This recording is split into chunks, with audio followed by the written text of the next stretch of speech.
امیر نے کہا تھا کہ وہ لڑائی نہیں چاہتے تو خلیل کہتا ہے ان کے رویوں نے میرا سینہ جلا دیا ہے، چلو شربت کی دکان میں جا کر کچھ آرام کرتے ہیں۔ ادھر بزرگ ادریس اور ابراہیم ایک سرائے میں جاتے ہیں اور اندر داخل ہوتے ساتھ ہی لوگوں سے کہتے ہیں اپنے مشروب کا لطف اٹھاؤ لوگوں، مگر کوئی ان کی بات کا جواب نہیں دیتا اور غصے کا اظہار کرتا ہے۔ سرائے والوں نے خوش آمدید کہتا ہے اور وہ تینوں بیٹھ جاتے ہیں۔ ادریس بزرگ سے کہتا ہے میدان جنگ میں دشمن بھی میری طرف اس طرح نہیں دیکھتے بھائی، ہم انہیں کیسے سمجھا سکتے ہیں۔ ادھر خلیل اور عرفا بھی ایک جگہ بیٹھے ہوتے ہیں اور خلیل دکان والے کو مشروب لانے کو کہتا ہے۔ دکان والا انہیں غصے میں دیکھتے ہوئے مشروب لا دیتا ہے۔ عرفا پوچھتا ہے کتنے ہوئے تو دکاندار کہتا ہے آپ کے لیے 10 سکے۔ یہ سنتے ساتھ ہی وہ دونوں چونک جاتے ہیں اور خلیل کہتا ہے قیمت تبدیل نہیں ہونی چاہیے، یہ سب کے لیے یکساں ہونی چاہیے، مگر دکاندار کہتا ہے 10 سکے جو ہمارا آپ نے ہمیں دی ہے وہ قیمت بھی حساب میں شامل ہے۔ عرفا کہتا ہے 10 سکے معذرت چاہتے ہیں لیکن وہ ہم نہیں تھے۔ خلیل بھی کہتا ہے ہم معذرت خواہ ہیں، مگر دکاندار کہتا ہے تب کسی کو افسوس نہیں ہوا جب کماندار کو پھانسی دے دی گئی اور بے گناہ لوگوں کو مارا پیٹا گیا۔ عرفا کہتا ہے ہمارا اس سے کوئی تعلق نہیں تھا۔ خلیل کہتا ہے یہ تمہارے وزیر کا معلوم کام تھا۔ یہ سن کر دکاندار خلیل کو پکڑتے ہوئے کہتا ہے سونے کے ساتھ بھی تمہارے لیے کوئی مشروب نہیں، میری دکان سے باہر نکل جاؤ۔ خلیل غصے میں کھڑا ہو جاتا ہے اور عرفا کہتا ہے اچھا برتاؤ کرو تاجر، مگر تاجر پھر سے خلیل کو کھینچتا ہے تو خلیل اسے دھکا دے کر گرا دیتا ہے۔ عرفا مشروب کی قیمت میز پر رکھ کر خلیل کے ساتھ چلا جاتا ہے، مگر ان دونوں کے باہر نکل جانے کے بعد دکاندار پیچھے آتے ہوئے کہتا ہے مدد کرو پڑوسیوں، مدد کرو میرے بھائیوں، مدد کرو۔ یہ سنتے ساتھ ہی سب لوگ جمع ہو جاتے ہیں۔ وہ شخص مزید کہتا ہے زنگیوں نے ہم پر پہلے ہی کافی تشدد کیا ہے اور اب یہ ہماری دکانیں لوٹ رہے ہیں، یہ دکان میں آئے مجھے دھمکیاں دی اور پیسے دینے پر مجبور کیا۔ یہ سنتے ساتھ ہی ان دونوں کو بہت غصہ آتا ہے۔ ادھر سرائے میں ایک شخص صلاح الدین ایوبی کے ساتھیوں کو دیکھتے ہوئے کہتا ہے اے لوگوں یہاں دیکھو، سرائے والے جب یہ کھانا ختم کر لیں تو انہیں کماندار محمود کا حلوہ لا کر دینا، انہیں خوشی سے کھانے دینا، آخر یہ اپنے کیے پر ذرا بھی شرمندہ نہیں۔ ادریس غصے میں اٹھتا ہے مگر ابراہیم اسے روک دیتا ہے۔ وہ شخص مزید کہتا ہے محمود جسے انہوں نے مارا حالانکہ وہ بے قصور تھا، یہ اس کا حلوہ کھا سکتے ہیں اور شربت پی سکتے ہیں۔ تو بزرگ کہتا ہے ظاہر ہے کہ آپ کو درد ہو رہا ہے لیکن آپ کے کماندار کی پھانسی سے ہمارا کوئی تعلق نہیں ہے، فیصلہ آپ کے وزیر کا تھا۔ جواب میں وہ شخص کہتا ہے فضول باتیں کرنا بند کرو، تمہارے آنے کے بعد بدقسمتی نے ہمارا پیچھا نہیں چھوڑا، تم نے شہر کی اکثریت کو غائب کر دیا، تم نے ایک بے گناہ کا خون بہایا۔ بزرگ کہتا ہے یہ سب وزیر شہوار کے حکم سے ہوا، کیا تم میری بات نہیں سن سکتے؟ وہ شخص غصے میں اٹھ کر آگے بڑھتا ہے تو سرائے والا کہتا ہے پرسکون ہو جاؤ بھائیو، پرسکون ہو جاؤ، مگر وہ شخص بزرگ کے پاس آ کر کہتا ہے کماندار محمود میرا دوست تھا، تم یہ مشروب نہیں بلکہ اس کا خون پی رہے ہو، اگر تمہارا پیٹ بھر چکا ہے تو برائے مہربانی دفع ہو جاؤ، ہم تمہیں یہاں نہیں چاہتے۔ یہ سنتے ساتھ ہی وہ تینوں اٹھ کر چلے جاتے ہیں۔ ادھر خلیل اس دکاندار سے کہتا ہے تم بوڑھے آدمی ہو، کیا تمہیں جھوٹ بولتے ہوئے شرم نہیں آتی؟ عرفا کہتا ہے تم نے جو کیا وہ مناسب نہیں ہے، تمہیں عوام کے سامنے شرم نہیں آتی ہم سمجھتے ہیں، لیکن کیا اللہ سے بھی نہیں ڈرتے؟ تو ایک شخص کہتا ہے کیا بے گناہوں کو پھانسی پر چڑھانے والے یہ کہہ رہے ہیں؟ پھر دوسرا کہتا ہے گویا یہ کافی نہیں تھا، اب یہ ہماری توہین بھی کر رہے ہیں۔ دکاندار خلیل کی جانب اشارہ کرتے ہوئے کہتا ہے اس نے مجھے میری دکان میں دھکا دیا۔ تو خلیل اس کی جانب بڑھتے ہوئے کہتا ہے پہلے جو ہوا اسے کیوں چھپا رہے ہو، پورا سچ بولو، مگر ایک شخص خلیل کو آگے بڑھنے سے روک دیتا ہے۔ دکاندار لوگوں کی جانب اشارہ کرتے ہوئے کہتا ہے ہم سب ایک ہیں اور ہم تمہیں یہاں نہیں چاہتے۔ سب لوگ اس کی آواز میں آواز ملاتے ہیں اور کہتے ہیں ہم نہیں چاہتے، ہم نہیں چاہتے۔ یہ دیکھ کر دکاندار کہتا ہے کیا تم انہیں سن رہے ہو، یہاں سے نکل جاؤ۔ یہ سنتے ساتھ ہی خلیل اسے مارنے کے لیے ہاتھ اٹھاتا ہے مگر وہاں پہنچنے والے صلاح الدین ایوبی اس کا ہاتھ پکڑ لیتے ہیں اور غصے سے کہتے ہیں میں نے تمہیں یہاں کیوں بھیجا تھا اور تم کیا کر رہے ہو؟ تو عرفا کہتا ہے میرے حضور جب اس شخص نے ہم پہ بہتان لگایا تو خلیل خود پہ قابو نہیں رکھ سکا۔ صلاح الدین ایوبی ان دونوں کو لے کر آگے بڑھ جاتے ہیں۔ کچھ میں بالڈون سبیلا سے کہتا ہے جب میں اپنے بابا کے ساتھ تھا میں نے ایک آدمی کو دیکھا، وہ آزاد ہونا چاہتا تھا، اسے آزاد کر دیا گیا تھا، کیا وہ لارڈ جیوم کے لیے یہ نہیں کر سکتے؟ تو سبیلا کہتی ہے دراصل وہ کر سکتے ہیں، لیکن دیکھو بالڈون جب بادشاہ اپنی رعایا کے لیے کچھ اچھا کام کرتا ہے اسے رحم کہتے ہیں، لیکن جب وہ اپنی بیٹی یا داماد کے لیے کچھ اچھا کرتا ہے تو بدقسمتی سے لوگ اسے استحقاق کہتے ہیں۔ اس کے علاوہ کہ لارڈ جیوم بے قصور ثابت ہو جائے وہ کچھ نہیں کریں گے۔ یہ سن کر وہاں پہنچنے والا مالک کہتا ہے یہ میری بیٹی ہے، یہ کتنی بڑی نعمت ہے کہ آپ کے پاس ایسے لوگ ہوں جو سمجھتے ہوں کہ آپ جو کچھ کرتے ہیں وہ کیوں کرتے ہیں، بیٹا تم اپنی بہن سے بہت کچھ سیکھو گے۔ سبیلا اس کے پاس آ کر کہتی ہے بادشاہوں کی سب سے عام خصوصیات میں سے ایک وہ کمروں میں داخل ہونے سے پہلے لوگوں کی باتیں سننے کی عادت بنا لیتے ہیں بھائی۔ تو مالک کہتا ہے اس طرح ہم فیصلہ کرتے ہیں کہ آیا ہم اس کمرے میں رہنا چاہتے ہیں؟ سبیلا پوچھتی ہے بابا لارڈ جیوم کا کیا ہوگا؟ جواب میں مالک کہتا ہے عدالت نے اپنا فیصلہ سنا دیا ہے، ہم فی الحال اس کے لیے دعا کریں گے۔ یہ سن کر سبیلا کہتی ہے پہلے میری ماں اب لارڈ جیوم۔ تو مالک کہتا ہے اپنی ماں کو اس معاملے میں شامل نہ کر کچھ کی گلیوں سے شمس آگے بڑھ رہی ہوتی ہے اور کچھ دیر آگے بڑھنے کے بعد ایک دروازے پر دستک دیتی ہے۔ دروازہ کھلتا ہے اور ولیم وہاں پہ صفائی کا کام کر رہا ہوتا ہے۔ شمسا اس سے پوچھتی ہے کیا یہ رائبہ لوسیا کا گھر ہے؟ ولیم کہتا ہے جی ہاں، لیکن آپ کیوں آئی ہیں؟ تو شمسا کہتی ہے زیارت کے لیے، میں ان کی سابق طلباء میں سے ایک ہوں، اگر وہ موجود ہیں تو میں ان سے کچھ بات کرنا چاہتی ہوں۔ ولیم کہتا ہے مجھے نہیں معلوم کہ تم نے آخری بار انہیں کب دیکھا تھا، لیکن وہ بہت بڑی ہو چکی ہیں، وہ کافی دنوں سے ایک لفظ بھی نہیں بول پا رہی ہیں، معلوم نہیں کہ وہ کسی کو پہچانتی بھی ہے یا نہیں۔ تو شمسا کہتی ہے یہ ہم نہیں ہے، میں بس انہیں دیکھنا چاہتی ہوں۔ یہ کہتے ساتھ وہ اندر داخل ہو جاتی ہے۔ دوسری طرف سبیلا مالک سے کہتی ہے آپ نے اسے کچھ کا بادشاہ بننے کے لیے چھوڑ دیا، آپ کو ایک انتخاب دیا گیا ہے اور آپ اقتدار اور اس عورت کا انتخاب کریں نہ کہ اپنی بیوی اور خاندان کا۔ مجھے ڈر لگتا ہے کہ جس تاج کو پہننے کے لیے آپ نے بہت سی چیزیں قربان کی وہ تاج افریت میں بدل جائے گا اور ہمیں تباہ کر دے گا۔ مالک کہتا ہے میں اقتدار کے لیے نہیں بلکہ کچھ کے لیے تخت پہ بیٹھا ہوں اور جو کچھ بھی میں نے قربان کیا وہ بھی کچھ کے لیے ہے اور تم بھی ایسا ہی کرو گی۔ سبیلا تم کل رات کے کھانے میں شرکت کرو گی، مگر سبیلا کہتی ہے میرا شوہر زندان میں ہے اور میں اس کھانے میں کبھی شرکت نہیں کروں گی جب تک کہ وہ اس کھانے سے دور ہو جس کا وہ مستحق ہے بابا۔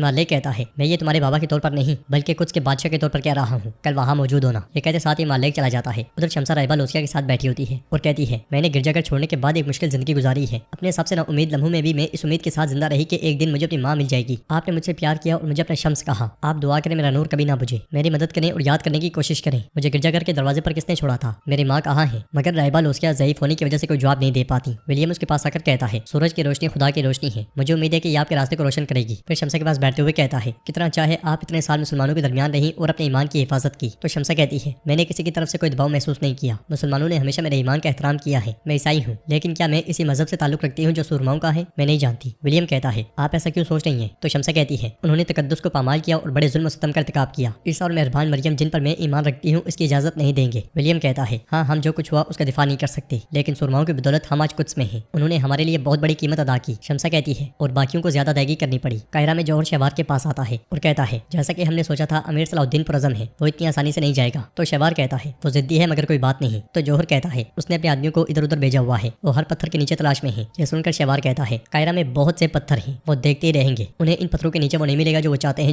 جوہر کہتا ہے بالکل افندی، ہر جاندار چیز جو امیر صلاح الدین کے لیے کرامت ہو سکتی تھی وہ پہلے ہی مر گئی ہے۔ یہ سن کر شہوار خوش ہوتے ہوئے کہتا ہے اعلیٰ، پھر امیر صلاح الدین کو دیکھتے رہنے دو۔ قدس میں ولیم شمسہ سے کہتا ہے یہ انتہائی متضاد خیالات ہیں، یہ آپ کے جانے کا باعث بن سکتے ہیں۔ تو شمسہ کہتی ہے اس سے کوئی فرق نہیں پڑتا، میں ان کے تانوں سے عظیم مریم کی اطاعت میں پناہ لیتی ہوں۔ ولیم کہتا ہے خود کو مشکل میں ڈال کر بابا، بیٹے اور روح القدس کا ذکر کرنا آسان ہے کیا؟ آپ نے مریم کا ذکر کیا۔ شمسہ کہتی ہے آپ جانتے ہیں جب عظیم مریم پہ تہمت لگائی گئی تھی وہ خاموش نہیں تھی، خدا نے انہیں بولنے سے منع کیا تھا، لہٰذا انہوں نے بہتان لگانے والوں کو اشاروں کی زبان سے جواب دیا۔ خود کو عبور کرنے کا اصل مطلب یہ ہے کہ دائیں بائیں والے فرشتے گواہی دیں، پیٹ میں موجود بچے گواہی دیں۔ ان علامات کے ساتھ عظیم مریم نے یہ کہنے کی کوشش کی میں خود کو عبور کرتے ہوئے اپنے فرشتوں کو بھی گواہ بناتی ہوں، بالکل انہی کی طرح۔ ولیم کہتا ہے یہ کہانی میں نے پہلے کبھی نہیں سنی تھی، اب میں آپ کو بہتر سمجھا ہوں، لیکن پھر بھی فیصلہ کرنے میں جلد بازی نہ کریں، میں رکنا چاہتا ہوں اور آپ سے مزید بات کرنا چاہتا ہوں مگر مجھے جانا ہے۔ یہ کہتے ساتھ ولیم راہبہ لوسیا کے ہاتھ کا بوسہ لیتا ہے اور شمسہ کہتی ہے مجھے امید ہے کہ میں یہاں راہبہ لوسیا کے ساتھ رہ سکوں گی۔ تو ولیم کہتا ہے یہ واقعی اچھا ہوگا، مجھے امید ہے کہ ہم دوبارہ ملیں گے، میں قاہرہ میں آپ کی باتیں سننا پسند کروں گا۔ شمسہ پوچھتی ہے کون سننا چاہتا ہے؟ تو ولیم کہتا ہے ولیم، میرا نام ولیم ہے۔ پھر جاتے جاتے پوچھتا ہے کیا آپ وہاں موجود تھیں جہاں پر قاہرہ سے صلیبیوں کو دریائے نیل میں پھینکا گیا تھا؟ شمسہ اس لمحے کو یاد کرنے کے بعد کہتی ہے ہاں میں وہاں تھی، یہ بہت تکلیف دہ تھا۔ جواب میں ولیم کہتا ہے جب ہم نے یہ سنا تو ہمیں بھی بہت تکلیف ہوئی۔ یہ کہتے ساتھ ہی ولیم چلا جاتا ہے اور شمسہ راہبہ لوسیا کو پکڑتے ہوئے کہتی ہے برائے مہربانی اٹھیں، مجھے میری ماں کو تلاش کرنے کے لیے آپ کی سخت ضرورت ہے۔ قاہرہ میں صلاح الدین ایوبی خنجروں کا معائنہ کر رہے ہوتے ہیں اور اس لمحے کو یاد کرتے ہیں جب انہوں نے تاجر سے پوچھا تھا آپ کے مواد کہاں سے لاتے ہیں؟ تاجر تھوڑا پریشان ہوا تھا، پھر کہا تھا فولاد دمشق سے ہے اور دستہ حلب سے ہے۔ اس خیال کے بعد صلاح الدین ایوبی خنجر کو دیکھتے ہوئے سوچ میں پڑ جاتے ہیں۔ ادھر مائلز کی بیوی اپنے کمرے میں سو رہی ہوتی ہے کہ اس لمحے دروازے پر دستک سنائی دیتی ہے، وہ ایک دم سے اٹھتے ہوئے کہتی ہے اس وقت کون آ گیا ہے؟ یہ کہتے ساتھ وہ دروازے کے پاس جا کر پوچھتی ہے کون ہے؟ باہر سے جمشید کی آواز آتی ہے یہ میں ہوں کاؤنٹ مائلز۔ دروازہ کھلتے ساتھ ہی جمشید اندر آتا ہے اور مائلز کی بیوی غصے سے کہتی ہے مجھے نام سے مت بلایا کرو۔ تو جمشید کہتا ہے ارے نہیں میری بس زبان پھسل گئی، میں بھول گیا تھا۔ اب اچھی خبر سنو، مجھے وہ شخص مل گیا ہے جس نے کھیل کی منصوبہ بندی کی تھی۔ یہ سنتے ساتھ ہی مائلز کی بیوی بہت خوش ہوتی ہے۔ اگلے منظر میں باہر جمشید تاجروں کو کام کرنے کا کہہ رہا ہوتا ہے اور ساتھ میں ان کی حوصلہ افزائی بھی کرتا ہے کہ اس لیے میں کرتگن وہاں آتا ہے۔ جمشید کرتگن کو دیکھ کر بہت خوش ہوتا ہے اور اس سے کہتا ہے یہاں سے جو چاہے لے لو۔ تو کرتگن کہتا ہے مجھے یہ نہیں چاہیے، میری بات سنو، میں تم سے کچھ پوچھوں گا۔ ایک طرف ہو کر وہ اس سے پوچھتا ہے وہ خاتون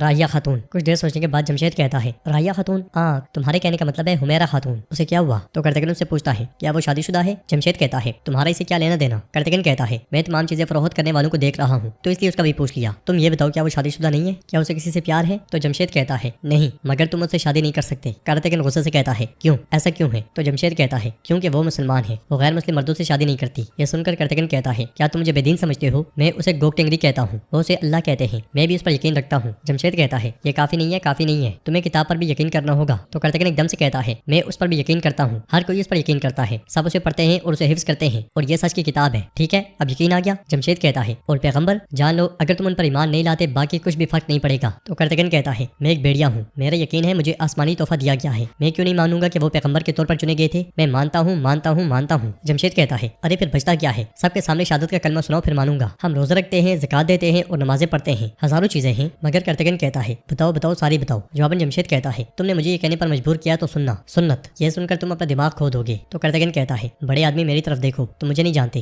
میرے بابا مسلمان تھے، میرے تمام آباؤ اجداد مسلمان تھے، جب میں چھوٹا تھا تو انہوں نے یہ سب کچھ کر لیا تھا، اس کے بارے میں فکر نہ کرو، مجھے بتاؤ سب کچھ بتاؤ، کیا حمیرہ خاتون کسی سے محبت کرتی ہیں؟ تو جمشید کہتا ہے چیخنا بند کرو۔ کرتگن اس کے گلے میں پڑے ہوئے موتی کھینچتے ہوئے کہتا ہے تم چلانا بند کرو، کہیں تم حمیرہ خاتون کو اپنے لیے تو پسند نہیں کر بیٹھے؟ ہاں جلدی بتاؤ۔ جمشید کہتا ہے نہیں نہیں اب بس کرو، خواتین کے بارے میں بات کرنا بند کرو۔ اگلے لمحے مائلز کی بیوی کو آتا ہوا دیکھ کر کرتگن جیسے ہی بڑھنے لگتا ہے جمشید اس کے سامنے جا پہنچتا ہے اور کہتا ہے ہم تمہارے ساتھ خزانے کی تلاش میں جا رہے ہیں۔ کرتگن پوچھتا ہے خزانہ کہاں؟ تو جمشید کہتا ہے قاہرہ کے پراسرار مقام پر، چلو آ جاؤ آ جاؤ۔ یہ کہتے ساتھ وہ اسے لے کر آگے بڑھ جاتا ہے۔ ادھر مائلز کی بیوی آگے بڑھتے بڑھتے صلاح الدین ایوبی تک جا پہنچتی ہے اور ان سے کہتی ہے میرے پاس خوشبوئیں ہیں جو سب کچھ ٹھیک کر دیتی ہیں، میں آپ کے لیے کچھ تیار کر سکتی ہوں۔ صلاح الدین ایوبی کہتے ہیں وہ جو آپ نے کرتگن کو دیا تھا؟ تو وہ کہتی ہے نہیں وہ مختلف تھا، جو ہوا میں نے سنا، مجھے واقعی افسوس ہے، دراصل میں آپ سے اس بارے میں بات کرنا چاہتی تھی، شاید میں مصر میں نہیں ہوں لیکن میرے ایلچی کافی پرانے ہیں، انہوں نے مجھے اہم معلومات دی ہیں، مجھے لگتا ہے کہ یہ آپ کے لیے فائدہ مند ہوگی۔ میں جانتی ہوں کہ ان پرسرار واقعات کا مرتکب کہاں ہے، میں آپ کو اس کے پاس لے جا سکتی ہوں۔ قاہرہ میں شہوار کے کمرے کے باہر بہت زیادہ سپاہی تعینات ہوتے ہیں۔ شہوار وہاں کر جوہر سے پوچھتا ہے کیا سب کچھ تیار ہے؟ تو جوہر کہتا ہے بالکل آپ کے حکم کے مطابق۔ اس لیے میں قاضی فاضل وہاں پہ آ کر پوچھتے ہیں وزیر حضرت یہ کیا ہے؟ سب سپاہی جمع ہو رہے ہیں، کیا وجہ ہے؟ آپ نے ایک مہم کی تیاری کی اور مجھے بتایا بھی نہیں؟ تو شہوار کہتا ہے کیا تم وہ نہیں تھے جس نے کہا تھا کہ ہم زنگیوں کو ادائیگی کریں گے قاضی فاضل؟ ٹھیک ہے، اب ہم مصر کو زنگی نامی مخلوق سے نجات دلانے جا رہے ہیں، تم ہمارے ساتھ شامل ہو سکتے ہو، اگر نہیں تو یہیں کھڑے رہو۔ یہ کہتے ساتھ ہی شہوار سپاہیوں کے ساتھ آگے بڑھ جاتا ہے اور قاضی فاضل بہت پریشان دکھائی دے۔ قاہرہ میں صلاح الدین بھی مائلز کی بیوی کے ساتھ آگے بڑھ رہے ہوتے ہیں۔ کچھ دیر آگے بڑھنے کے بعد وہ ایک جانب اشارہ کرتے ہوئے کہتی ہے یہ جگہ ہے۔ یہ سنتے ساتھ ہی صلاح الدین بھی اس کمرے کو دیکھتے ہوئے اس سے کہتے ہیں اب آپ جا سکتی ہیں، مگر وہ کہتی ہے نہیں میں آپ کے ساتھ جاؤں گی۔ سیڑھیاں چڑھتے ہوئے صلاح الدین بھی اس سے کہتے ہیں پھر ہوشیار رہیے گا اور میری اجازت کے بغیر کچھ نہ کیجیے گا۔ اس کے ساتھ ہی دونوں کمرے کی جانب بڑھ جاتے ہیں۔ شام میں ملکہ فاطمہ خاتون کے ساتھ آگے بڑھ رہی ہوتی ہے، پھر ایک خاتون سے کہتی ہے میں کل یتیم خانی کی رضاکار خاتون بنوں گی، لیکن میری ایک درخواست ہے، آپ سب میرے ساتھ ویسے ہی سلوک کریں گی جیسا دوسری خواتین کے ساتھ کرتی ہیں، نہ زیادہ نہ کم۔ وہ خاتون پوچھتی ہے لیکن کیسے؟ تو فاطمہ خاتون کہتی ہے ملکہ خاتون اپنی سلطانیت کو باہر چھوڑ کر یتیم خانے میں داخل ہوں گی، یہ ان کی درخواست ہے۔ ملکہ کہتی ہے جہاں آپ کو سب سے زیادہ مدد کی ضرورت ہے مجھے وہاں مقرر کریں۔ جواب میں خاتون کہتی ہے بچے، انہیں آپ کی سب سے زیادہ ضرورت ہے، ان سب کو گرما دینے والی ماں کی ضرورت ہے۔ یہ سن کر ملکہ فاطمہ خاتون سے کہتی ہے مجھے امید ہے کہ میرا بچے کے بغیر جلنے والا دل انہیں نہیں جلائے گا۔ تو فاطمہ خاتون کہتی ہے ایسا نہیں ہوگا، یہ ان کے لیے گلاب کا باغ ہوگا۔ اس کے ساتھ ہی وہ تینوں آگے بڑھ جاتی ہیں۔ قاہرہ میں صلاح الدین بھی مائلز کی بیوی کے ساتھ اس کمرے میں داخل ہوتے ہیں اور آگے بڑھتے ہوئے وہاں پڑی لاش کو دیکھتے ہیں۔ پیچھے مائلز کی بیوی بھی خنجر نکال لیتی ہے۔ صلاح الدین بھی اس لاش کو سیدھا کرتے ہیں تو اس کا گلا کٹا ہوتا ہے۔ یہ دیکھ کر مائلز کی بیوی کہتی ہے انہوں نے مجھے بتایا تھا کہ یہ زندہ ہے۔ لاش کو دیکھتے ہوئے صلاح الدین بھی کہتے ہیں خون بتا رہا ہے کہ یہ ابھی ابھی مرا ہے، ہر چیز جگہ پہ ہے، اس کا مطلب ہے کہ یہاں پہ کوئی لڑائی نہیں ہوئی اور ایسا لگتا ہے کہ کسی ایسے شخص نے اسے مار ڈالا جو اس کو جانتا تھا۔ باہر زنگی سپاہی کام کاج میں مصروف ہوتے ہیں۔ اس لیے میں شہوار وہاں پہنچتا ہے اور یہ منظر دیکھ کر کہتا ہے ایسا لگتا ہے کہ زنگی یہاں اچھے سے آباد ہے، تم کیا کہتے ہو قاضی فاضل؟ انہوں نے مہمانوں کے طور پر جڑیں مضبوط کر لی ہیں۔ اس لیے میں امیر یاروکی وہاں آتا ہے۔ شہوار اسے کہتا ہے ظاہر ہے تم یہاں کے چرواہے ہو یاروکی؟ تو یاروکی اسے کہتا ہے ہم یہاں چرواہے بننے نہیں بلکہ نظم و ضبط کو یقینی بنانے کے لیے آئے ہیں۔ اگر آپ کو اتنا ہی شوق ہے کہ ہم چرواہے بنے تو بکریاں مرکزی مقام کے باہر ہیں۔ یہ سن کر شہوار کہتا ہے یقیناً تمہاری زبان تمہاری تلوار جتنی تیز ہے، لیکن اب کسی بھی چیز کی اہمیت نہیں ہے، نہ تلوار کی نہ الفاظ کی۔ یاروکی پوچھتا ہے کیا مطلب، کیا کہنا چاہتے ہو بتاؤ ذرا؟ تو شہوار کہتا ہے لفظوں کی اہمیت تمہیں نہیں کمانڈر شرکو کو چاہیے، جا کر بتاؤ اسے۔ یاروکی کے اشارے پر اس کا سپاہی چلا جاتا ہے۔ کچھ میں مالک اپنے قریبی لوگوں کے ساتھ موجود ہوتا ہے اور کہتا ہے ہم یہاں اپنی بادشاہت کے مستقبل کے بارے میں ایک اہم فیصلہ کرنے جا رہے ہیں۔ جیسا کہ آپ جانتے ہیں کہ ہم نے کچھ عرصہ قبل اپنے پیارے اتحادی کونتے کو کھو دیا تھا۔ ایبلن کی ہمارے لیے اہمیت واضح ہے، اب کونتے کی جگہ کسی شخص کو منتخب کرنے کی ضرورت ہے۔ اس اہم ذمہ داری کے لیے ہماری بادشاہت کی بہت زیادہ خدمت کرنے والے اور جس کی ہمت اور وفاداری پر مجھے کبھی شک نہیں رہا اس کا انتخاب کیا ہے۔ ایبلن کا نیا کمانڈر اپنی بہادری کے بلبوتے پہ اپنا نام بنانے والا سورما چاتلیون ہے۔ یہ سن کر لاڈ گئے اور ولیم بہت خوش ہوتے ہیں اور چاتلیون جیسے ہی کھڑے ہو کر کچھ کہنے لگتا ہے بالین وہاں آتا ہے۔ بالین کو دیکھ کر سبیلا بہت خوش ہوتی ہے اور بالین کہتا ہے میں جو ایبلن کا حقیقی وارث ہوں، کونتیک بیریسا کے بیٹے بالین ہونے کے ناطے اس فیصلے پر اعتراض کرتا ہوں جب تک میں یہاں ہوں اور زندہ ہوں جو زمین میرا حق ہے وہ آپ کسی کو نہیں دے سکتے۔ یہ سن کر لاڈ گئے ولیم اور چاتلیون کو بہت غصہ آتا ہے اور امالیک بالین کو دیکھنے لگ جاتا ہے۔ قاہرہ میں امیر شیرکو اور شہوار آمنے سامنے ہوتے ہیں اور شیرکو کہتے ہیں وزیر شہوار ذرا بتاؤ اس غیر متوقع زیارت اور شور کی وجہ کیا ہے، شر ہے یا خیر؟ تو شہوار کہتا ہے شر ہم سے دور ہی رہے، میرے آنے کا سبب خیر ہے اور اتنی زیادہ خیر کہ پورے مصر کی سرزمین اس سے استفادہ حاصل کرے گی۔ یہ سن کر شیرکو کہتے ہیں تو پھر تمہارے منہ میں جو ہے اسے اگل دو۔ شہوار کہتا ہے زنگیوں کی مصر میں مہمان نوازی اختتام کو پہنچ چکی ہے، اپنے ماتحت تمام سپاہیوں کو لے کر میرا ملک چھوڑ دو امیر شیرکو۔ یہ سن کر شیرکو، کرتگن، یاروکی اور قاضی فاضل کو بہت غصہ آتا ہے اور شیرکو کہتے ہیں وزیر شہوار یا تو تم خواب میں ہو یا جو کچھ تمہارے منہ سے نکل رہا ہے وہ تمہارے کان نہیں سن پا رہے۔ تو شہوار کہتا ہے فکر نہ کرو شیرکو، نہ میں خواب کی حالت میں ہوں نہ ہی میرے کانوں کو کوئی مسئلہ ہے، میری کہی گئی آخری بات یہ ہے تم مصر سے جاؤ گے۔ مگر اس میں صلاح الدین یہ بھی وہاں آتے ہیں اور کہتے ہیں شاید میرے پاس کہنے کے لیے کچھ الفاظ باقی ہیں وزیر شہوار۔ جواباً شہوار کہتا ہے الفاظ بات چیت ختم صلاح الدین، اب تو بس جانے کا وقت ہے۔ صلاح الدین یہ بھی کے پکارنے پر ادریس اور خلیل اس شخص کی لاش لے کر آتے ہیں اور اس کے اوپر سے کپڑا ہٹا دیا جاتا ہے۔ لاش کو دیکھتے ساتھ ہی جوہر کے پسینے چھوٹ جاتے ہیں اور صلاح الدین یہ بھی ان سے پوچھتے ہیں کیا تم اسے جانتے ہو؟ پھر جوہر کی جانب دیکھتے ہوئے کہتے ہیں تم بتاؤ پہچانتے ہو اسے؟ مگر وہ دونوں انکار کر دیتے ہیں۔ ادھر بالین کہتا ہے جیسا کہ میں دیکھ سکتا ہوں کہ ایک اجلاس بلایا گیا ہے اور جو ایبلین میں راحت ہے اس کی بولی لگائی گئی ہے۔ یہ سن کر لاڈ گئے سپاہیوں سے کہتا ہے سپاہیوں اس بےغیرت آدمی کو مزید نہ بولنے دو۔ سپاہی جیسے ہی آگے بڑھتے ہیں امالیگ انہیں روک دیتا ہے تو سپاہی ایک دم سے پیچھے ہٹ جاتے ہیں۔ یہ دیکھ کر لاڈ گئے کہتا ہے لیکن عزت معاب یہ آپ کی بے عزتی کر رہا ہے، صرف آپ ہی کی نہیں آپ کی بادشاہت اور پوری سلطنت کی۔ مگر امالیگ بالین سے کہتا ہے اپنا مسئلہ مناسب الفاظ میں بتاؤ تاکہ میں سن کر برداشت کا مظاہرہ کر سکوں۔ تو بالین کہتا ہے جیسا کہ آپ جانتے ہیں کہ کچھ عرصہ پہلے ہم نے اپنے بھائی کونتے کو کھو دیا، یہ سوچ کر کہ میں یورپ میں ہوں آپ نے سرما چاتلیون کو میرے حقوق دینے کا فیصلہ کیا، لیکن جیسا کہ آپ دیکھ سکتے ہیں کہ میں یہاں ہوں، میں آپ کے سامنے کھڑا ہوں اور اپنا حق لینا چاہتا ہوں۔ ادھر صلاح الدین یہ بھی شہوار اور جوہر سے کہتے ہیں چونکہ پہچان نہیں پا رہے تو میں اسے پہچاننے میں آپ کی مدد کرتا ہوں۔ پھر چٹھی نکالتے ہوئے کہتے ہیں گلوکار کی موت سے شروع ہونے والے حادثے کا ہمارے ہاتھوں میں موجود واحد ثبوت یہ کاغذ تھا۔ یہ کام پیپرز کی طرح لگتا ہے لیکن اس پر لگی سیاہی کو زیادہ دیر تک محفوظ کرنے کی ضرورت تھی، اس کے لیے کاغذ کو خصوصی طور پر بند کیا گیا۔ قاہرہ میں ایسا کرنے والی صرف ایک جگہ ہے، ہم نے وہاں سے آغاز کیا اور بہت تھوڑی محنت کے بعد ہم وہاں پہنچ کے جہاں ان کاغذات کو ترتیب دیا جاتا ہے، قاہرہ سے باہر ایک چھوٹی سی جگہ پہ۔ یہ سنتے ساتھی جوہر اس لمحے کو یاد کرتا ہے جب اس نے محمود کے ساتھی کو سونا دیتے ہوئے کہا تھا تو ناظرین یہ جو لاش ہے یہ محمود کے اسی ساتھی کی ہے۔ شہوار نے اس سے کہا تھا تم نے گلوکار کا معاملہ بہت اچھے سے سنبھالا، وزیر شہوار بھی تمہاری خدمت سے خوش ہے، اب سید کی باری ہے، تم اسے اس کی دکان میں سنبھالو گے تاکہ لوگ اچھی طرح مشتعل ہو جائیں۔ اس موقع پر کمانڈر محمود کو مشتعل کرنا نہ بھولنا۔ جواب میں اس نے کہا تھا، فکر نہ کرو، جیسے تم چاہو گے ویسا ہی ہوگا۔ اس لیے میں جوہر نے کھڑکی سے باہر دیکھا تھا جہاں پہ صلاح الدین ایوبی قاضی فاضل کے ساتھ آگے بڑھ رہے تھے۔ انہیں دیکھتے ساتھ وہ دونوں بھاگ گئے تھے اور ایک سونے کا سکہ گر گیا تھا۔ صلاح الدین ایوبی نے پیچھے سے انہیں بھاگتے ہوئے دیکھ لیا تھا۔ اس خیال کے بعد صلاح الدین ایوبی کہتے ہیں، تب کے لیے تم خوش قسمت ثابت ہوئے، ہاں تم تو بھاگ گئے لیکن ثبوت پیچھے رہ گیا۔ کمرے میں ہمیں قتل کے لیے استعمال کیے جانے والے خطوط ملے۔ دوسرا ثبوت وہ سکہ تھا جو حال ہی میں محترم وزیر کے حکم سے ترتیب دیا گیا تھا لیکن ابھی تک جاری نہیں ہوا تھا۔ پھر سکہ دکھاتے ہوئے کہتے ہیں، کیا یہ عجیب بات نہیں ہے اس سکے کا وہاں سے نکلنا جو کہ سلطنت نے ابھی تک جاری ہی نہیں کیا؟ تو شہوار کہتا ہے، کسی طرح اس کے ہاتھوں میں آ گیا ہوگا۔ صلاح الدین کیا ثابت کرنا چاہتے ہو؟ تو صلاح الدین یہ بھی کہتے ہیں، اس کے بعد کا قتل لطیف کا باپ ایبلین کے مسلمانوں کے لیے احترام کا مظاہرہ کرنے والے سید چچا یاروگی نے پہنچ کر مشتبہ شخص کو ڈھونڈ لیا۔ مصر کا سابق کمانڈر محمود چاقو فروخت کرنے والے شخص کی گواہی کے ساتھ آپ صاحب نے اس کے مجرم ہونے پہ یقین کیا، اسے مجرم ٹھہرایا، لیکن گواہی دینے والے آدمی نے انجانے میں غلطی کی۔ اس نے کہا کہ میں مواد شام سے لیتا ہوں، میں نے ساری رات چاقوں کا جائزہ لیا، سب کا ایک ایک کر کے معائنہ کیا۔ جیسے ہی میں ہار مان کر چھوڑنے والا تھا میں نے دستے کے نیچے ایک چھوٹا سا سوراخ دیکھا۔ چھان بین کے بعد پتہ چلا یہ ایک نشانی تھی جسے یمنی کاریگر استعمال کرتے ہیں، یعنی چاقو بنانے والے نے جھوٹ بولا۔ مواد حلب یا شام سے نہیں بلکہ یمن سے آتا تھا۔ اس نے کمانڈر محمود کے چاقو کی طرح ایک چاقو بنایا لیکن اسے اندازہ نہیں ہو سکا کہ وہ چاقو کے دستے میں ناکام ہو جائے گا۔ جیسے ہی مجھے پتہ چلا میں اس کے گھر گیا۔ ساتھ ہی ہمیں وہ منظر دکھایا جاتا ہے جب صلاح الدین ایوبی ابراہیم کے ساتھ اس کے گھر میں گئے تھے، مگر وہاں وہ بھی مارا جا چکا تھا اور ایک خاتون بیٹھی اس کے پاس رو رہی تھی اور اس عورت نے صلاح الدین ایوبی سے کہا تھا، انہوں نے میرے بہادر کو مار ڈالا۔ یہ کہتے ساتھ انہوں نے سونے کے سکوں کی تھیلی صلاح الدین ایوبی کو دے دی تھی۔ صلاح الدین ایوبی نے سکے غور سے دیکھے تھے اور اب یہاں پہ شہوار سے کہتے ہیں، یہ سکے بھی حال ہی میں بنائے ہوئے سکے ہیں۔ میں نے اس عورت سے اس آدمی کے بارے میں پوچھا جس نے سکے دیے تھے۔ عورت نے اس شخص کے چہرے پر ایک بڑے داغ کا ذکر کیا۔ کتنی عجیب بات ہے، کاغذات بیچنے والے شخص نے بھی یہی تفصیل دی۔ یقیناً آپ پیچھے کسی کو بھی بطور گواہ نہیں چھوڑنا چاہتے تھے۔ سب سے پہلے آپ نے سارا الزام بے قصور کمانڈر محمود پر ڈالا، اسے تخت دار پر لٹکا دیا، جھوٹی گواہی دینے والے چاقو ساز کو بھی مار ڈالا اور بالکل آخر میں یہ تمام غلط کاریاں کرنے والے اس آدمی کو بھی مار دیا۔ یہ سن کر شہوار کہتا ہے، اس صورت میں ہی وہ ہوں جس نے ان سب کو مارا۔ کیا یہ کہنا چاہتے ہو صلاح الدین؟ تو صلاح الدین یہ بھی کہتے ہیں، یہ منصوبے کا آخری مرحلہ تھا، تم نے اپنی زندگی خطرے میں ڈال کر کمانڈر محمود کو فوراً سے پہلے تخت دار پر لٹکایا۔ اس کے ساتھ ہی ہمیں وہ لمحہ دکھایا جاتا ہے جب جوہر نے شہوار سے کہا تھا، سب کچھ منصوبے کے مطابق ہو رہا ہے، آپ نے اپنی زرہ اندر پہن رکھی ہے نا محترم وزیر؟ وزیر کھڑا ہوا تھا تو اس نے اندر زرہ پہنی ہوئی تھی، یعنی کہ وہ تیر اس کی مرضی کے مطابق چھوڑا گیا تھا۔ وزیر نے کہا تھا، میری زرہ کا نام فاضل نکلا۔ اس خیال کے بعد قاضی فاضل کہتے ہیں، عظیم ترین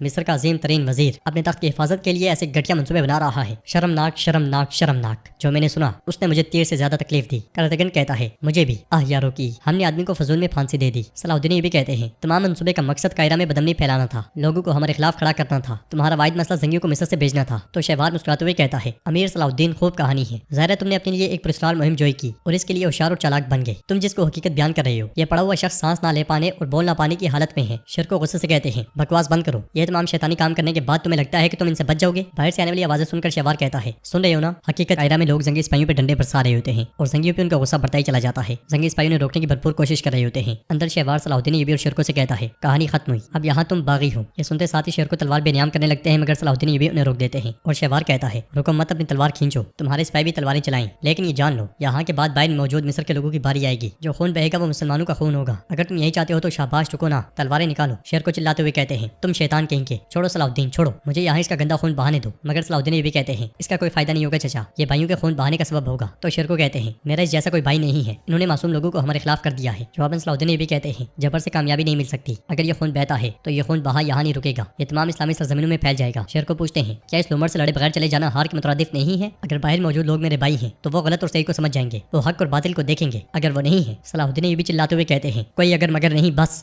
کیا ہمارا مقصد اسلامی سرزمینوں پر اتحاد اور مسلمانوں میں امن لانا نہیں ہے؟ یاروکی کہتا ہے، امن اور اتحاد ان کے لیے ہے جو اس کے مستحق ہے صلاح الدین، چونکہ وہ ہمارے خلاف بغاوت کر رہے ہیں، ان کا خون ہمارے لیے حلال ہے، ہم یا تو مریں گے یا ماریں گے، بہادری کو اسی چیز کی ضرورت ہے۔ جواباً صلاح الدین یہ بھی کہتے ہیں، تم نے اپنی بہادری کو پھانسی کے تختے پر چھوڑ دیا یاروکی۔ شہوار ہنستے ہوئے کہتا ہے، افسوس در افسوس، عظیم سلطان نور الدین زنگی کے بہادر امیر ایک دوسرے سے لڑ رہے ہیں، یہ ٹھیک نہیں ہے۔ میں نے تم سے کہا لیکن تم نے میری بات نہیں سنی۔ مصر ایک نازک عاشق ہے اور اس نازک عاشق کا واحد مالک صرف میں ہوں، تمہیں اب تجربہ ہو گیا ہوگا۔ پھر اپنے تاج پہ موجود پنکھ دکھاتے ہوئے کہتا ہے، امیر شیر کو، یہ مصر کے کرتا دھرتا کا انتقام ہے۔ شیر کو آگے بڑھتے ہیں تو صلاح الدین یہ بھی کہتے ہیں، میں دوسری غلطی کی اجازت نہیں دوں گا، میں آپ کو غلطی کا ازالہ غلطی سے کرنے کی اجازت نہیں دوں گا چچا۔ شیر کو شہوار کی جانب دیکھتے ہوئے کہتے ہیں، تم یہ نہ سمجھو کہ تم جیت گئے ہو، جسے تم جیت سمجھ رہے ہو یہ ایک گھٹیا غلطی ہے، یہ وہ آگے جس میں تم نے قدم رکھا ہے جسے تم جیت سمجھ رہے ہو، ان قریب تمہارا انجام ثابت ہوگا۔ شہوار کہتا ہے، تمہارا راستہ بہت طویل ہے امیر شیر کو، اگر تم راستے میں پیپرس سے ملو تو اسے میری طرف سے سلام کہنا، شاباش، سلامتی سے جاؤ۔ کچھ میں مالک بالن سے کہتا ہے، ہم آپ سے یہ توقع نہیں کر رہے تھے بالن، یہ واقعی ہم سب کے لیے ایک بڑا دھچکا ہے۔ تو بالن کہتا ہے، یقین مانے میرے لیے بھی ایسا ہی ہے، لیکن یہ زندگی ہے، ہے, یہاں کچھ غیر متوقع مقابلے کچھ ایسے غیر متوقع نتائج لا سکتے ہیں. مالک کہتا ہے آپ کے پیارے بھائی کی نشست ہے, بیٹھ جائیں. وہ بیٹھنے لگتا ہے کہ لڑگائے کہتا ہے بادشاہ سلامت, میرا مقصد آپ کی بے عزتی کرنا نہیں ہے, لیکن اس آدمی کو یہ اعزاز حاصل نہیں کہ آپ کے ساتھ ایک میز پر بیٹھ سکے. یہ سن کر بالین لڑگائے سے کہتا ہے لڑگائے میں نے آپ کی کافی شہرت سنی ہے, آخرکار ملاقات بھی ہوگی, لیکن میں دیکھ رہا ہوں کہ آپ میرے بارے میں کافی بغض رکھتے ہیں. تو لڑگائے کہتا ہے تم نے بادشاہ کے خلاف بغاوت کی اور اپنی زمینیں چھوڑ دی, جبکہ سب یہ جانتے ہیں, اور اب تم اچانک نمودار ہوئے ہو وارث بن کے. بادشاہی تو کیا میرے نزدیک تم کچھ کی دیواروں پر پیرا دینے کے لائق بھی نہیں ہو. مالک غصے سے کہتا ہے بس بہت ہوا, مجھے دیکھو, میں فیصلہ کروں گا کہ کون میری میز پر بیٹھنے کے لائق ہے یا نہیں. لڑگائی اگلے لمحے مالک بالین کو بیٹھنے کا اشارہ کرتا ہے اور بالین بیٹھ جاتا ہے. کچھ میں لوگ اور زنگی سپاہی آمنے سامنے ہوتے ہیں. اس لمحے صلاح الدین ایوبی امیر شیر کو اور باقیوں کے ساتھ وہاں آتے ہیں اور ان سے کہتے ہیں اپنے غصے پر قابو رکھنا اور تلواریں ہرگز نہیں نکالنا, ہم انہیں تکلیف نہیں دیں گے. یہ کہتے ساتھ وہ سپاہیوں کے ڈھالوں کے نیچے سے آگے بڑھتے ہیں. بلندی پر سے شہوار یہ سارا منظر دیکھ رہا ہوتا ہے. صلاح الدین ایوبی اور ان کے ساتھی بہت مشکل سے آگے بڑھ رہے ہوتے ہیں. یہ دیکھ کر قاضی فاضل کو بہت دکھ ہوتا ہے. لوگوں کے رویے پر یاروکی تلوار بے نیام کرنے لگتا ہے کہ صلاح الدین ایوبی کہتے ہیں یاروکی ایسا مت کرو. تو یاروکی کہتا ہے یہ افسوسناک ہے.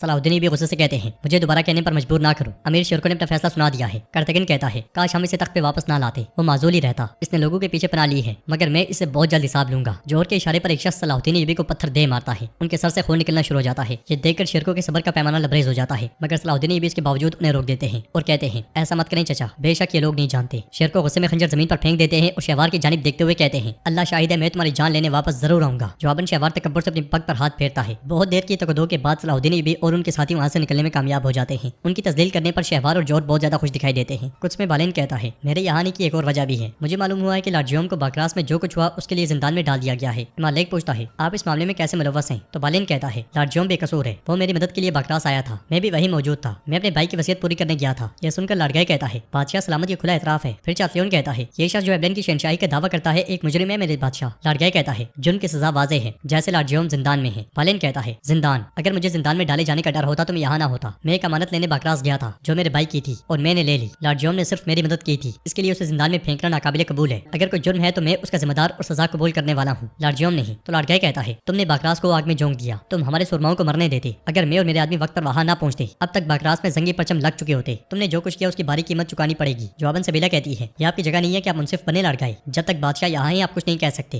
مالک کہتا ہے خاموش, رات کا کھانا ختم ہو گیا ہے, میں ایبلین کی بادشاہی کے بارے میں حتمی فیصلے کے بارے میں سوچوں گا. چارلیون کھڑے ہو کر کچھ کہنے لگتا ہے تو مالک کہتا ہے میں نے کہا میں اس کے بارے میں سوچوں گا. یہ کہتے ساتھ ہی مالک چلا جاتا ہے اور ولیم بالین سے کہتا ہے ہم تفصیل سے جاننا چاہتے ہیں کہ کیا ہوا تھا بالین, میرے ساتھ آؤ. یہ سنتے ساتھ ہی بالین اس کے ساتھ چلا جاتا ہے. کائرہ میں شہوار جوہر سے پوچھتا ہے یہ تم نے کیا کیا؟ تو جوہر کہتا ہے فکر مت کریں, زنگی امیر شام نہیں پہنچیں گے. ادھر صلاح الدین ایوبی امیر شیر کو اور دیگر آگے بڑھ رہے ہوتے ہیں. وہ ساحل پہ پہنچ کر اپنے گھوڑے روک لیتے ہیں اور آرام کی غرض سے گھوڑوں سے نیچے اتر جاتے ہیں. شام میں ادود اور اصفہانی سلطان کے پاس آتے ہیں. سلطان خط کو دیکھتے ہوئے کہتے ہیں ان کا شکریہ جنہوں نے فاطمی ریاست کی تنظیم کے حوالے سے اپنے ذاتی تجربات کے بارے میں بتایا. وہ کہہ رہے ہیں کہ اصل جنگ قاہرہ میں آباد ہونے کے بعد لڑی جائے گی, ہم وہاں مدارس قائم کریں گے. وہ ٹھیک کہہ رہے ہیں. اصفہانی کہتے ہیں میرے سلطان انشاءاللہ, لیکن اس کے لیے ہمیں مصر میں دوبارہ مقام حاصل کرنا ہوگا. سلطان حیرانگی سے پوچھتے ہیں اصفہانی اس کا کیا مطلب ہے؟ جواب میں اصفہانی کہتے ہیں مصر سے آنے والی خبریں اچھی نہیں ہیں. سلطان غصے سے کہتے ہیں کیا ہوا براہ راست کہو. ادھر ساحل کے کنارے کرتگن یاروکی سے کہتا ہے ہم زنگی دنیا کے نہیں ہیں, میں بورو سے ہوں. زنگی تو نہیں ہوں, کیا تم بھی زنگی نہیں ہو؟ میں ان کے ساتھ صرف اس لیے ہوں کیونکہ میری بہن نے زنگی کے ساتھ شادی کی ہے. پھر اس کے قریب جا کر کہتا ہے قاہرہ اچھا تھا, وہ بابرکت تھا, اس کا بازار بڑا تھا, اس پہ بڑی خوشبو آ رہی تھی. میرے پاس وہاں کچھ خزانے کا کام تھا, وہ بھی ناکام رہا, لیکن مجھے اخلاقیات پر عمل کرنے کی ضرورت ہے. میں اپنے ساتھیوں کو مایوس نہیں کر سکتا جبکہ وہاں موجود باقی سب لوگ کام کاج میں لگے ہوتے ہیں. صلاح الدین ایوبی گہری سوچ میں گم ہوتے ہیں. اس لیے میں لطیف وہاں آتا ہے اور صلاح الدین ایوبی سے کہتا ہے اللہ کا شکر ہے میں آپ تک پہنچ گیا ہوں, میرے بغیر آپ کہاں جا رہے ہیں؟ تو صلاح الدین ایوبی سے کہتے ہیں لطیف تمہارا گھر قاہرہ ہے, وہاں کے لوگوں کو تمہاری ضرورت ہے. تو لطیف کہتا ہے میں ان کی مدد صرف اس صورت میں کر سکتا ہوں جب میں آپ کے ساتھ ہوں, برائے مہربانی مجھے اپنے ساتھ آنے دیں. صلاح الدین ایوبی کہتے ہیں یہ مجھے خوشی دے گا, لیکن کیا تم اپنا گھر چھوڑ کر ہمارے ساتھ شامل ہو سکتے ہو؟ لطیف کہتا ہے میں ہجرت اور ہجرت کی مشقت کا عادی ہوں, مجھے اپنے ساتھ آنے دیں. کرتگن اسے دیکھتے ہوئے یاروکی سے کہتا ہے بس جیسے اسی کی کمی تھی, اور صلاح الدین ایوبی لطیف کو اپنے ساتھ آنے کی اجازت دے دیتے ہیں. اس لیے میں شہوار کے بھیجے ہوئے آدمی تلواریں لے کر ان کی جانب بڑھتے ہیں, جنہیں دیکھتے ہوئے یاروکی کہتا ہے شہوار نے ہمارے پیچھے آدمی بھیجے ہیں. ایتھس کہتے ہیں ہم انہیں قاہرہ میں نہیں مار سکتے تھے, مگر آپ یہ اپنے قدموں پر چل کر یہاں آئے ہیں. اس کے ساتھ ہی سب تلواریں بے نیام کر لیتے ہیں اور اگلے لمحے ان پہ ٹوٹ پڑتے ہیں. آرام نہ کرنے والے شیر کو تنہا آگے بڑھ رہے ہوتے ہیں, مگر یہ منظر دیکھتے ساتھ ان کا خون کھول اٹھتا ہے اور وہ تلوار بے نیام کرتے ہوئے گھوڑے کو ان کی جانب دوڑا دیتے ہیں. صلاح الدین ایوبی اپنے ساتھیوں کے ساتھ مل کر انہیں مسلسل جہنم واصل کرتے ہی چلے جاتے ہیں. گھوڑے پر سوار شیر کو کئیوں کو موت کے گھاٹ اتارنے کے بعد گھوڑے سے اتر جاتے ہیں اور چوغا اتارتے ساتھ ہی ایک ہی ہلے میں کئیوں کو پچھاڑ دے. شام میں اصفہانی سلطان سے کہتے ہیں شہر میں زبردست افراتفری مچ گئی ہے, کچھ آدمی جو لوگوں میں کافی مقبول تھے یک کے بعد دیگرے قتل کیے گئے ہیں. پھر وزیر اماد کہتے ہیں اور لوگوں نے جو کچھ ہوا اس کا ذمہ دار زنگی امیروں کو ٹھہرایا ہے. اگرچہ یہ پتہ چلا ہے کہ وزیر شہوار نے اس سب کی منصوبہ بندی کی تھی, لیکن اس کا کوئی فائدہ نہیں ہوا. سلطان پوچھتے ہیں کیا فائدہ نہیں ہوا, اس کا کیا مطلب ہے کہ فائدہ نہیں ہوا؟ تو میودود کہتا ہے اس سے پہلے کہ امیر واپس جاتے شہوار نے زنگی قرارگاہ کو خالی کر دیا اور ان سب کو مصر سے باہر نکال دیا. وہ شام کے راستے پر ہیں. یہ سن کر سلطان کو بہت غصہ آتا ہے اور وہ تخت پہ بیٹھ جاتے ہیں. ادھر شیر کو اپنے ساتھیوں کے ساتھ مل کر مسلسل شہوار کے آدمی کو جہنم واصل کر رہے ہوتے ہیں. لطیف اور خلیل بھی باکمال انداز میں لڑتے ہیں. بزرگ کی تیراندازی بھی زبردست ہوتی ہے, مطلب کہ کوئی بھی ان کے سامنے ٹک نہیں پاتا.